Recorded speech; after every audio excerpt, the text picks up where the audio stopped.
Welcome back. This is our final lecture on epistemology, the theory of knowledge. So, bringing us up to sort of the 20th century here, there's much more to be said. And if you want to take a course in epistemology, those are offered here. Back in summer session 2. There is one till 132. So, feel free to take it if you find it interesting. So, this is just sort of like, again, getting us from Descartes up to roughly where the world where people are talking about this stuff now in contemporary philosophy, right? So big fast forward, right? Early 1600s in France. Now we're in the early 1960s in the United States. Edmund Gettier, right? Who at the time he's a professor at a U.S. university, good reputation, great reputation for teaching, but just has not really published any papers in journals, right? Um, and that is usually part of your job as a professor, right? So he's being pressured to look. You got to publish something, Ed. Come on. And so he finally does. So he just writes this little 3-page paper, which is very, very short for a philosophy paper. And I don't know if he's embarrassed or what. He doesn't even publish it in English initially. He has it translated into Spanish and publishes it in a Spanish language journal. Well, the article makes it back into English, right? Back into some uh, well-known journals in the United States and the English-speaking world, and it revolutionizes sort of contemporary epistemology for at least a few decades. Right? People are concerned. There's a whole sort of literature on what has become known as the Gettier problem. So, in this lecture, we're going to introduce the Gettier problem. It's likely that again, you're welcome to write your paper on any topic, but I'm going to provide some prompts if you're really having trouble coming up with a topic, and probably one of the prompts will be on the Gettier problem. It seems to be one that students often like to write on. Okay, so we are no longer in the world of foundationalism, right? Descartes' epistemology, where everything had to be grounded in some unshakable knowledge. Uh, Contemporary account around this time of the 60s, what we mean by knowledge has sort of been weakened, right? Um, and I think it more accurately reflects the way we use the term knowledge in everyday language, right? For example, um, I know my car is in the parking lot right now, right? There's my Rolls Royce, right, which I purchased on my lavish salary as an academic, and it's there in the parking lot right now where I left it, right? Um, I can say, even though I'm not looking at it right now, most of you would say, yeah, I know where my car is parked. It's parked in the lot, right? Now, of course, obviously possible that I'm mistaken about that. It could have been stolen right in the last 30 minutes, the last hour since I last saw it. Even though that possibility exists, right? Even though it's not sort of like unshakable in the way that Descartes meant the word knowledge, right, to entail, um, most of us, using the contemporary English word knowledge would say, yeah, you know your car is in the parking lot, right? Even if it's possible that you're mistaken. Um, And I can also say I know my car's in the parking lot without somehow being able to trace that knowledge back to some unshakable foundation of like, right, I know I exist and I know God exists and therefore, and so on, right? So it's again, a different sense of word knowledge, a different account of epistemology, theory of knowledge. And, Descartes likely wouldn't like it. He would say, no, that's not real knowledge, right? Um, and you can have a reasonable debate, right? About what knowledge should mean. Um, but I think it's safe to say that this sort of weaker version of knowledge, where I can say I know my car's in the parking lot right now, is a bit closer to the way we actually use it in the English language. So at the time Gettier is writing, the generally accepted analysis of what the word knowledge means is justified true belief. So I'm going to get into sort of details of what each of those three things mean. So it's commonly known as the JTB account of knowledge, right? There's sort of three things that need to be satisfied, and if those three things are satisfied, you know, right? So belief, right? We'll start with belief. What is a belief, right? Knowledge is a kind of belief, and a belief is a sort of mental state, right? So it's a specific kind of mental state. It's the kind of mental state you have that can be true or false. So there's all kinds of different sorts of mental states you might have. For example, one kind is a desire, right? So I can want there to be leftover pizza in the fridge, right? And that desire is a perfectly good desire, whether or not there actually is pizza in the fridge, right? It's just an expression of, again, what I want, right? Beliefs are different, right? Beliefs have to answer to the world, right? So if I believe there is pizza in the fridge, but in fact there is not pizza in the fridge, I've got a false belief, right? It's in some way defective, right? Um, so knowledge is a kind of belief, right? And intuitively, it ought to be a true belief, right? If I know something, it's a belief I have and it's true. Um, but notice those are only two conditions, right? And I said there were three conditions.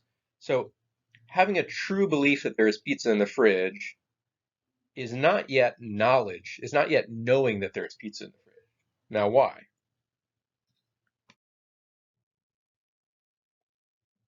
Because I can have true beliefs by accident, right?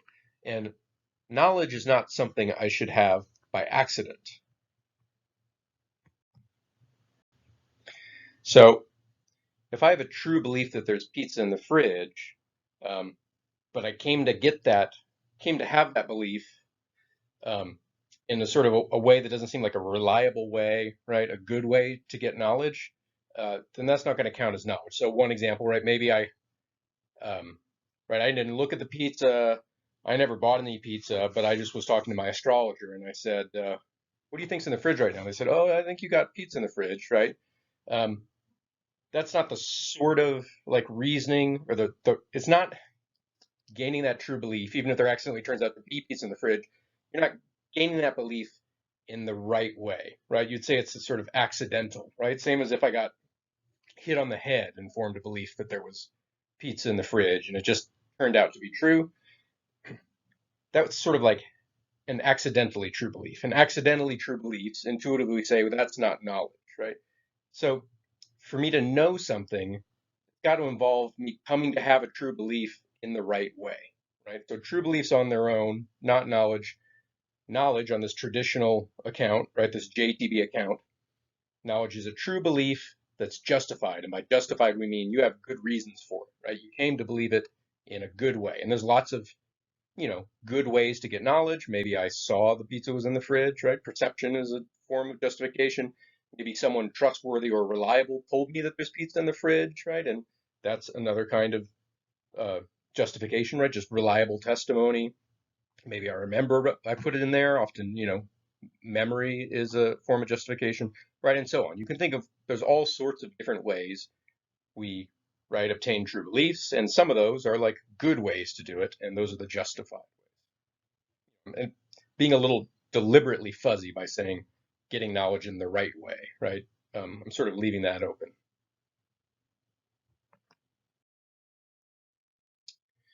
So just as I said, having a true belief is not yet knowledge if it isn't justified. Um, the same is true of justified beliefs, right? If you have a justified belief, but it turns out that it's not true, well, that's not going to be knowledge either, right? And that happens all the time, right? We come to have beliefs, we come to have them the right way, but the world is a tricky, unpredictable place, and sometimes it still turns out that our justified beliefs are true beliefs, right? So suppose I put pizza in the fridge, right? The night before, close the door, go to sleep. I live alone, doors are locked. I have a justified belief that there is pizza in the fridge when I wake up in the morning, right? Um, but it's possible that maybe a rat gets in, right, and eats all the pizza, and there is actually no pizza in the fridge, right? So my belief is false, even though it's justified. Um, in that case, you wouldn't say that I know there's pizza in the fridge, right? Um, even though I have a justified belief, it's not going to be knowledge if that belief is false. Um, now, this is a side note here, right? This this claim that right, justified belief isn't knowledge if it's not true. This is sort of philosophers had just sort of assumed this because they all sort of agreed. Their sort of intuitions agreed that like, they describe this rat in the fridge situation or some other situation. They all say, oh yeah, I wouldn't say you knew, right? If there actually isn't any pizza, then of course you don't know there's pizza, right? Um, but then if they more recently, right, they've philosophers have actually tried to just sort of survey actual people, right? Particularly people in different cultures. And there is some variation on this, right? So some people are willing to attribute knowledge to someone who has a false belief, right? But at least in the context of Gettier and at this time, the accepted analysis of knowledge was you need all three. It's got to be a belief that's true, that's justified.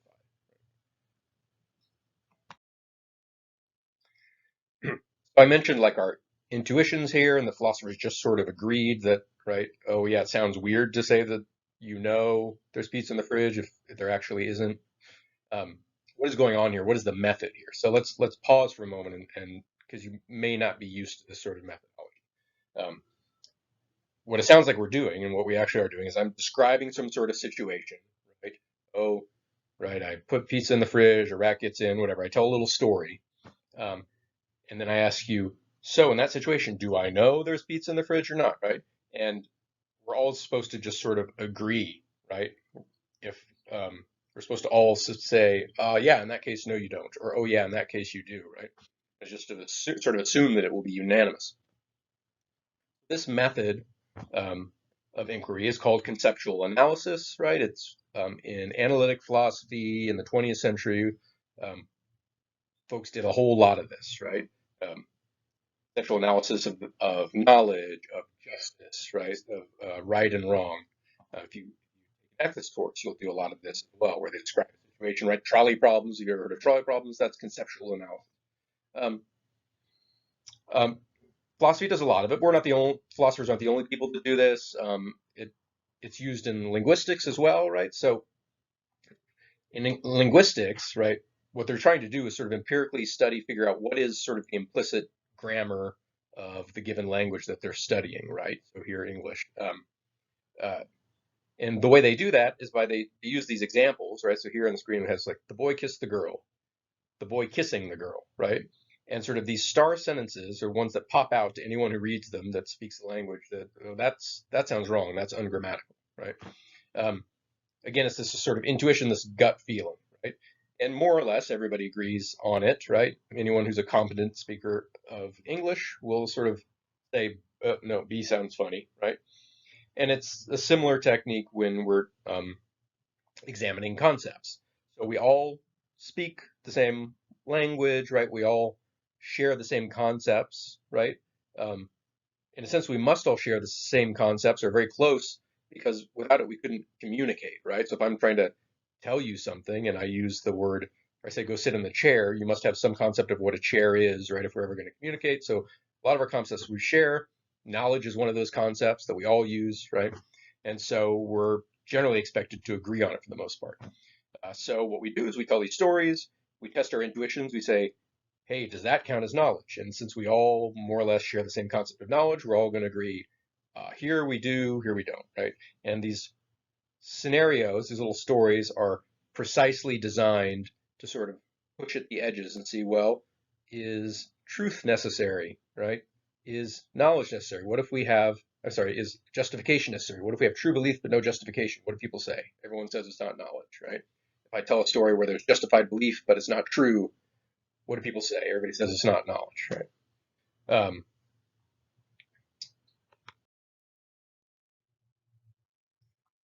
so let's practice this a little bit before we get to Gettier. All right, so Gettier enters the scene, and the general consensus was, yeah, knowledge is justified true belief. Knowledge is a mental state, right? A belief that's answerable to the world for truth or falsity, and it has to be true, and we have to have come to gain that belief in the right way, right? What Gettier is going to do is he's going to offer two thought experiments. He's going to describe a couple scenarios um, that cast doubt on this JTB analysis of knowledge, right? And we're going to get to his, right? You read those already, but there's actually, he wasn't the first, like everything in philosophy, he actually didn't do it first, right? It seems like Plato did everything first. In this case, Bertrand Russell, Bertrand Russell was like late 19th century, early 20th century for most of his work, most of his well-known work in philosophy. And he had actually constructed a same sort of scenario a bit earlier, and it's actually a little easier to understand. So I'm going to start with the Russell case, and then we'll get to the Gettier case.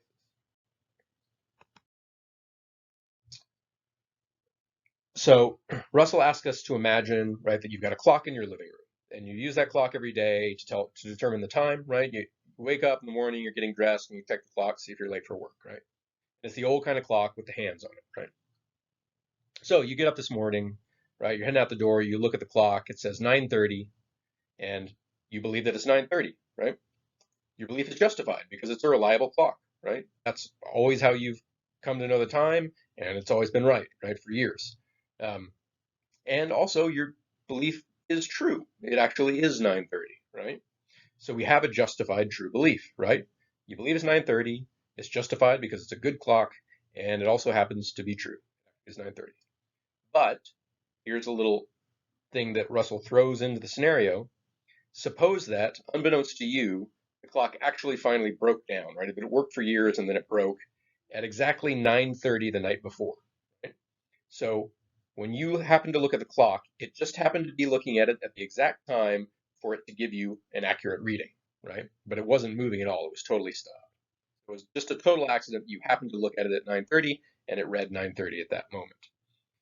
So as we said, it's a justified true belief, but the question is, do you know that it's 9:30 a.m.?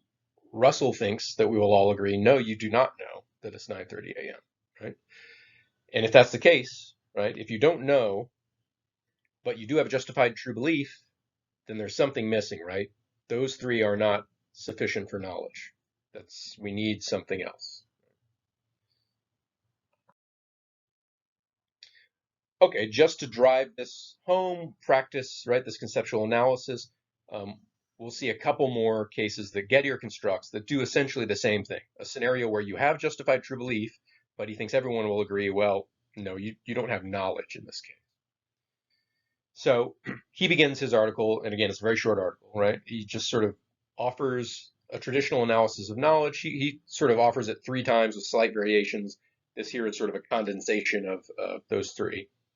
But he says, look, S knows that P, if and only if, that's what IFF means, if and only if, right? Which means necessary and sufficient conditions, right?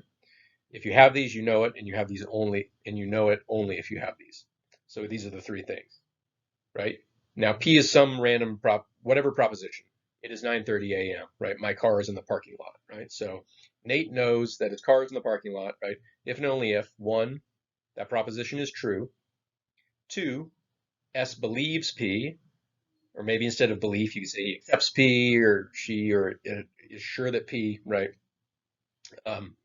Again, different ways of saying believes, right? And then three, S is justified in believing P. And then Gettier sort of restates that as maybe having adequate evidence for P, or maybe having the right to be sure that P. But essentially, this is the JTB analysis of knowledge. And he's going to show that this JTB analysis is not sufficient. We can devise circumstances where all those three conditions are met, but S does not know P. And again, what is the evidence that S doesn't know P? Just your gut. It comes from your gut feeling.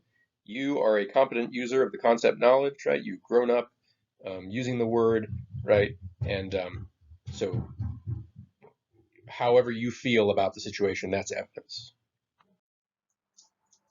All right. I have seemingly teleported and changed clothes since the last slide.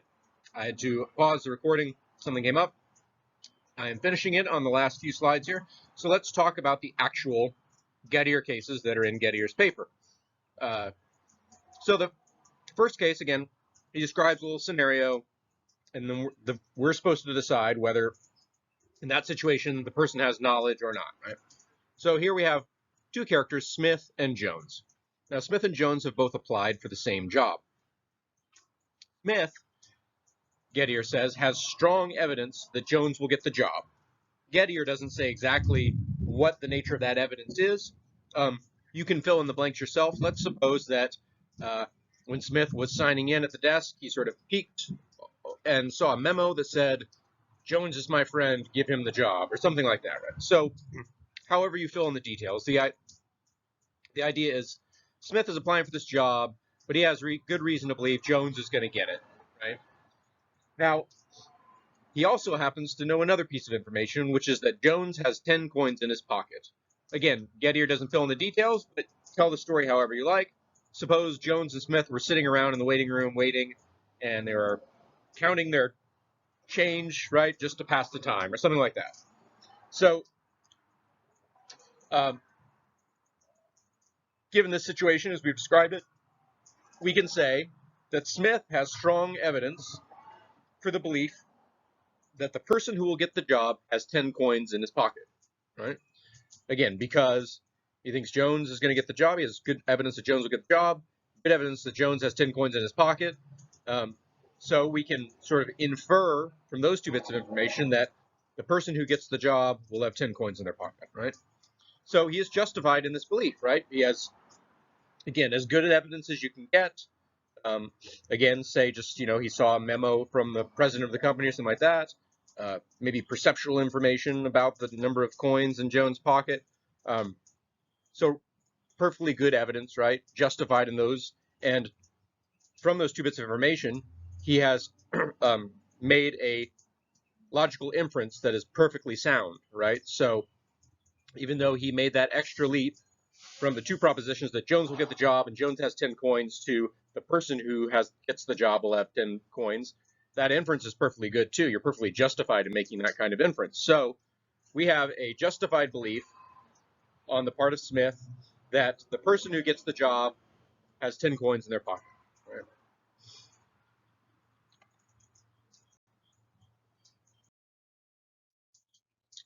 Now you can probably guess what's going to happen next.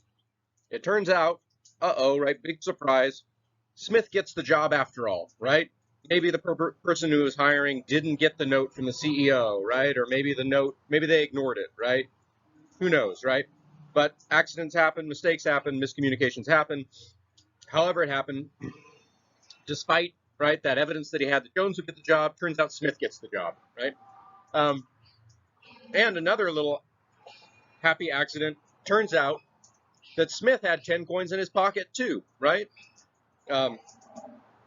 For whatever reason, right? Maybe since we supposed that him and Jones were counting the coins in their pockets for fun, right? Maybe it turned out that Smith had an extra coin in his pocket that he missed or something like that. Excuse me, I had to pause for a garbage truck. But so where we are in the story, right, is it turns out even though Smith got the job instead of Jones, right, his belief, which was justified, turns out to also actually be true, right? Again, it's sort of by accident it turns out true, because this belief was just whoever gets the job will have 10 coins in their pocket. Turns out he gets the job. Turns out he had 10 coins in his pocket, right? So now, given that scenario, right, we have a justified true belief. We came by the belief in the right way. It turned out to be true. But Gettier wants us to ask ourselves, do you think that that counts as knowledge, right? Did Smith know that the person who get the job would have 10 coins in their pocket? Right?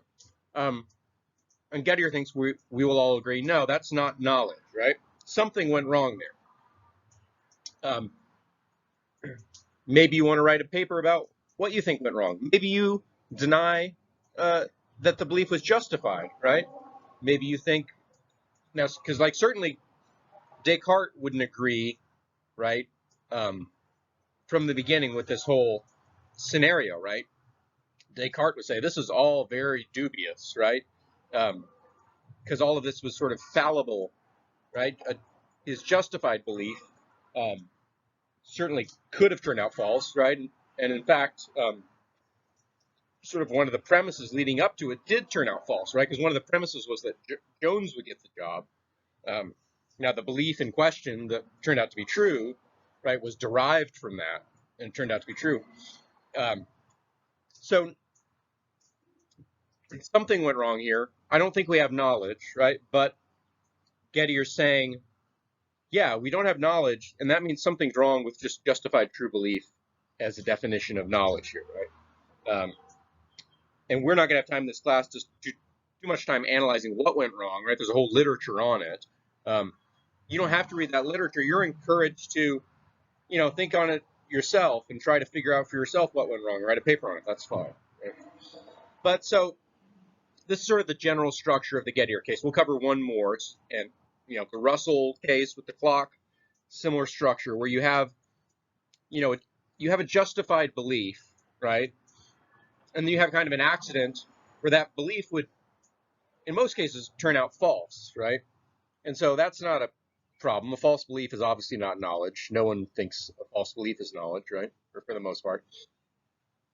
But then in the Gettier cases, you have another accident that ends up making the belief turn out true in the end, right? And it's this double accident that makes us think, okay, yeah, I guess it's a justified true belief, but it doesn't feel like knowledge to me, right? It doesn't feel like he knew that the person who would get the job would have 10 coins in their pocket. Let's try the next Gettier case, just to drive the point home. So here we still have two characters, Smith and Jones, right? And let's say that Smith has strong evidence that Jones owns a Ford, right? And again, Gettier doesn't sort of fill in the details. There's lots of ways you might have evidence that someone owns a Ford, right? Let's suppose that Smith saw Jones driving a Ford all the time, right? And so he said, okay, I guess, yeah, Jones owns a Ford, right? So he's got this one belief, right? It's a justified belief that Jones owns a Ford. From that belief, he uses another sort of justified method for deriving beliefs. He uses logic. Now, the rules of logic say that if I have any one proposition, like Jones owns a Ford, I can slap an or next to it, and then any other proposition I want, right? Why? Because or statements in logic are true just so long as one half of them is true, right? So Nate is wearing a blue shirt is true, so I can derive from that Nate is wearing a blue shirt, or Nate was born in Minnesota, right? I wasn't born in Minnesota. It doesn't matter. The statement's true because I'm wearing a blue shirt, right? One half of them is true, and that's all you need for an or statement is for one half of it to be true. So since Smith, right, has good reason to believe Jones owns a Ford, we can slap anything on the other side of an or statement, and that'll be a justified statement as well, right? So Jones owns a Ford, or Brown is in Barcelona, right? He derives that proposition. He doesn't know if Brown is in Barcelona. He has no idea where Brown is, right? But because he has a justified belief that Jones owns a Ford, right? That's a perfectly good, this or statement is also justified. Okay, hope that makes sense. We can talk about it Wednesday if you're still confused. Sometimes this version confuses people. That's why I'm giving you 3 versions. If any one of them confuses you, like hopefully one of them will make sense to you, right? And that's all you need. Okay, so, right, Smith has this justified belief that either Jones owns a Ford or Brown is in Barcelona. Now, here's the first little accident, right? Turns out Jones doesn't own that Ford. He's been renting it the whole time, right? Or leasing it or something like that. So normally that would just be, okay, we got a normal false belief, obviously not knowledge. But as it turns out, Brown actually is in Barcelona, right? So, again, because it's an or statement, one of the halves is true. The Brown and Barcelona half is true. It's not the half we thought would be true, but it turns out it is, right? We end up with a true belief, right? And as we already said it was justified. So, again, we have a justified true belief, and yet it would be weird to say that Smith knows that Jones is renting a Ford or Brown is in Barcelona. Sorry, that Smith knows that Jones owns a Ford or Brown is in Barcelona, right? Even though it's justified true belief, it feels weird. And again, that's all the evidence we have. We're not analyzing why it feels weird yet. If you want to do that in a paper, you can. But it feels weird to say that he knows that, even though he has a justified true belief, right? So, once again, a justified true belief, but no knowledge.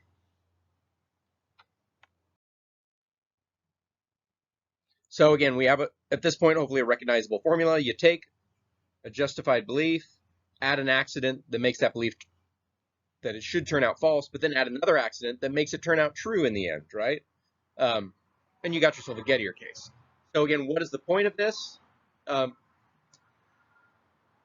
It doesn't necessarily show that justified true belief has nothing to do with knowledge.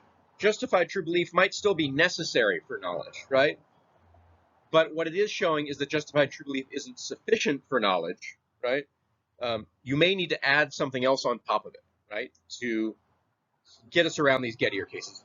So something went wrong in these Gettier cases, right?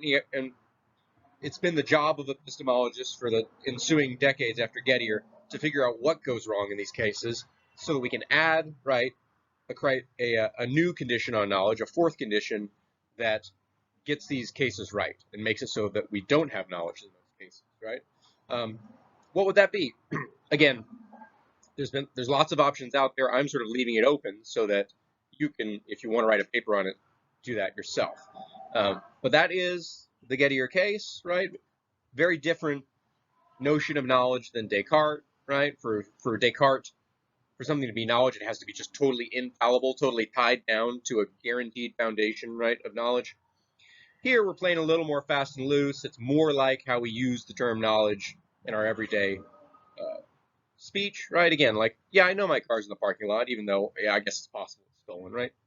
You can have knowledge and it's still, there's a potential for it to be a mistake, and Descartes wouldn't buy that, right? But I think nowadays most of us buy that.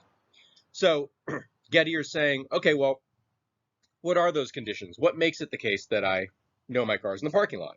And normally, before Gettier, people said, well, I have a justified belief about it. I parked it there an hour ago. Usually it doesn't go anywhere.